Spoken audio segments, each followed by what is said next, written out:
leo nimesimama katika barabara ya Nyambera kuelekea daraja moja mji wa Kisii, hususan kaunti ya Kisii, ambapo miti mitatu inaweza kuanguka barabarani na kuzuia magari yanayotoka, yani eneo la maegesho la magari makubwa, pia na stage ya magari ya kuelekea sehemu mbalimbali kama sehemu za Kinyinya, Nyamira, Keroka na zinginezo.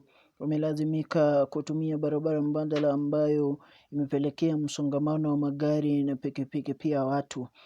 Upande huu vile unavyotazama mtazamaji, ni kwamba wanabodaboda wanajaribu kila wawezalo ili kuwavukisha abiria wao, mizigo na kadhalika, ama kuendelea na shughuli zao katika mji huu wa Kisii.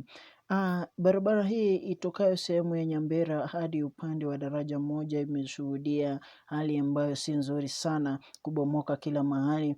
Pia gari hili liliweza kuathirika katika mkasa huo wa miti ambayo ilianguka barabarani, kwamba ligonga upande wa mbele na kupasuliwa vioo, na pia upande wa nyuma liliweza kulemazwa mnavyoona. Wakazi pia wamefika hapa kushuhudia iweje miti mitatu yote kuanguka kwa wakati mmoja.